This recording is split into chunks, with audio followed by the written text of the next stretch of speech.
Today we're in Santa Clarita, California at Honda Racing Corporation, and I'm going to be meeting with Jason Castillo. Jason's going to show me how Honda uses Mastercam to make winning cars week in and week out. Hey Jason. Hey, how's it going, Jesse? Good. So HRC. Yep.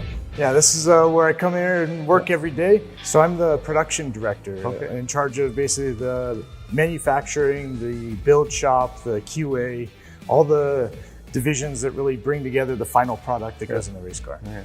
So you're tested every single week on how good of a job you've done. For sure, yeah. If we make a mistake, it's visible Saturday during the race, and we've got to come back and fix it the following week. Could you tell us a little bit about the circuit that you guys run on?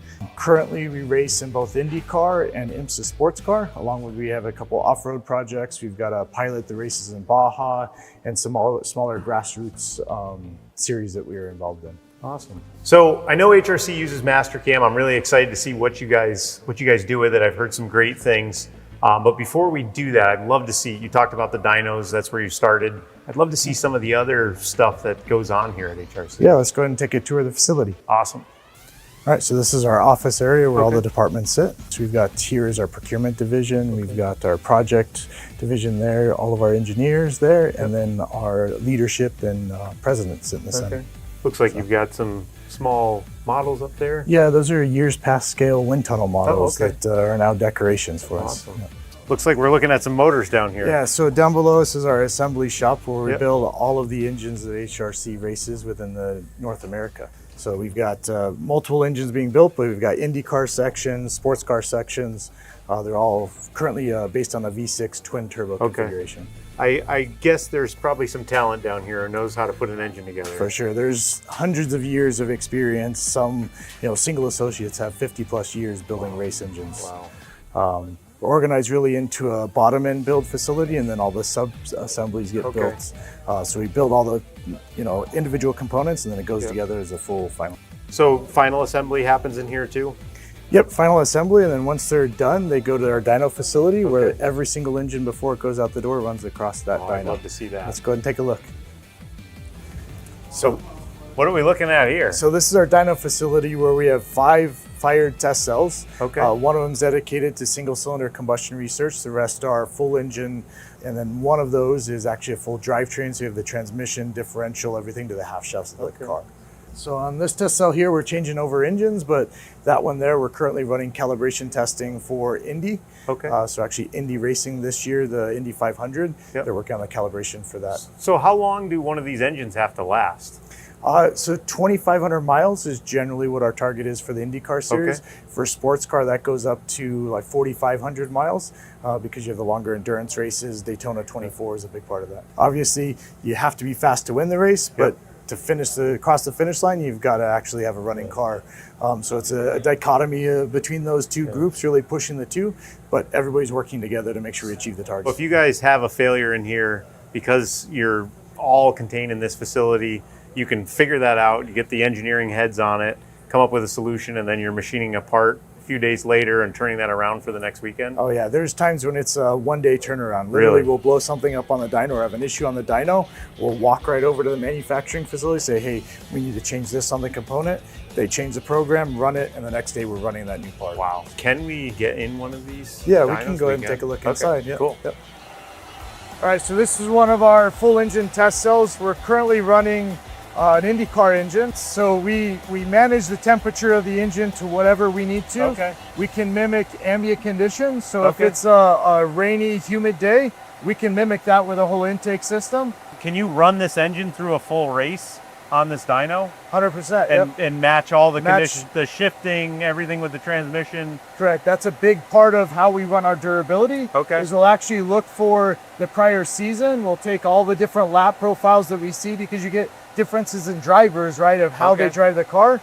We create a lap that represents the breadth of all the drivers that we have and the tracks that we have, and we'll replay that lap, and the engine will go through an entire race, stopping and relaunching the car. All of that gets reproduced on the test. Will you ever find, will you ever get to a point where you're seeing too much durability where you know you're leaving performance on the table? 100%. We're always looking for where does it fail, and if we have too much durability, that means you can take mass out of the component. You can look at different ways to optimize it for performance. So it takes a whole group within HRC to manage the test cell. So Yeah. just like we developed the engine for the peak performance, the test cell itself has to match that, right? So every time we push the engine to more power, more heat rejection, all of those things, we have to develop the test cell as well. So we're always doing how accurately can we measure torque, how accurately can we measure airflow. All those things are pushing the limit. Yeah. I mean, you can see this is the actual car up to this section, Yep. and then how we manage the airflow going into it has to replicate what actually happens on track. Unbelievable. So is this the pinnacle of what I'm going to see here at HRC, or do you have something else exciting to show me? There's definitely more exciting stuff to show you.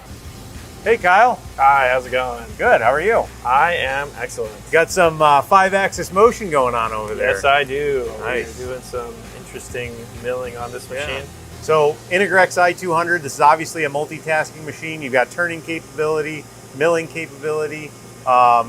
Using Mastercam mill turn for this? Of course. Yeah. So you're doing a part transfer here? You're doing this one and done? Yeah, this is like fixtured on the sub spindle, so there's like a pass off with a like kind of manual MO transfer. So you're actually bolting it onto the Yeah, sub that's spindle. right, yeah. Nice.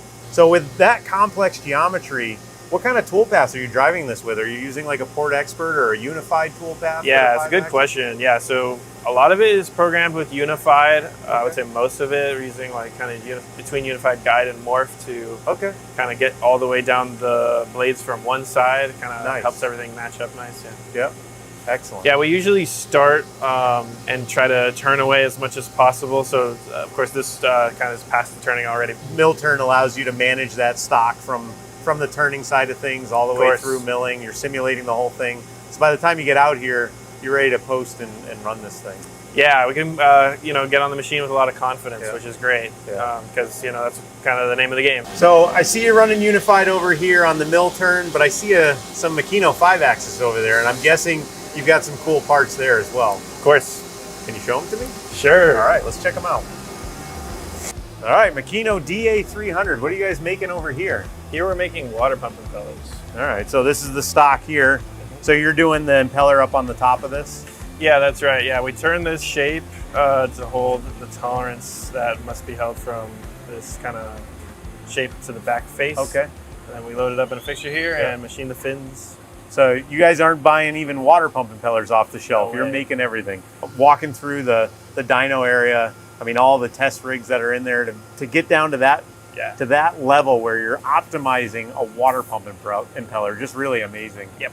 So what kind of toolpaths are you running on this thing? So this one uses a lot of swarf. Swarf is kind of friendly to the blade geometry, and then we got a combination of a couple different tool paths to finish the floor.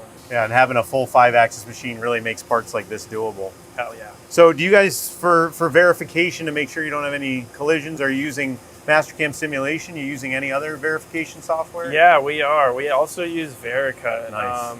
On more simple parts like this, it's maybe not as not required as much. But on the swirl vane, even we use Vericut just as a way of checking not only our NCI but our NC itself.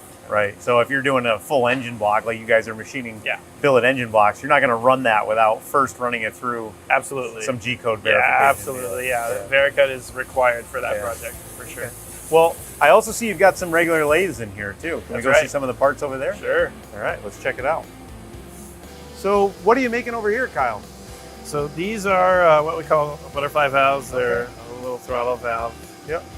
And kind of unique. You're in front of a single turret lathe here. Why'd you pick this machine to run that part? It doesn't necessarily look like a lathe part to me. Yeah, so it has a lot to do with tolerance. This machine we know we can rely on to make a tight turn form, and it kind of makes this shape that you see here. And then we mill this out with VDI holders. Okay. You've got the i200. You're doing full mill turn on. The Maquinado DA300. You're doing full 5-axis, and now you're doing not a simple lathe part, but a simple lathe that you're supporting with Mastercam. So you guys are really doing a lot with it all.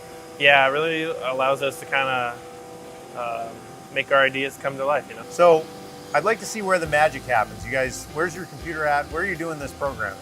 Sure, we got the programming office back there. Let's go check it out. All right, sounds good. All right, so this is the swirl vane then.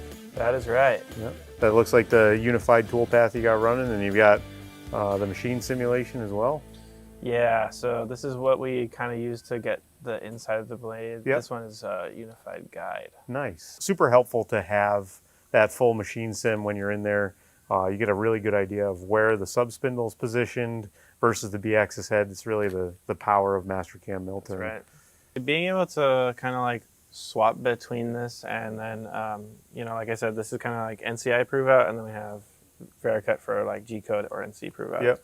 So being able to kind of use both really makes us confident when we get to control. Yeah. And then having that mill turn machine, like you guys, you know, we saw you had that bolt-on fixture on the backside, but the machine comes, lines up, you bolt it on. Do you feel like, I mean, are you getting a good matchup from side to side on there? Yeah, it's really like all about how you fixture and how you, and what toolpaths you pick, right? Yeah.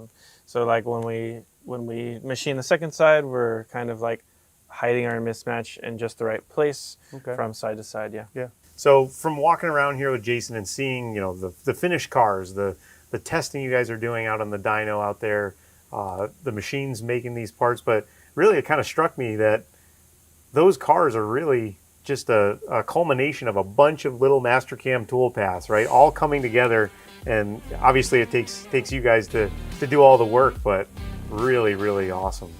Yeah, I agree. It keeps our workflow dynamic for sure to have an opportunity to use Mastercam in so many different ways. Yeah. Well, I really appreciate your time today. It's just a phenomenal place, and you guys do a great job. Thank you, sir. Nice Thanks, to meet Kyle. you.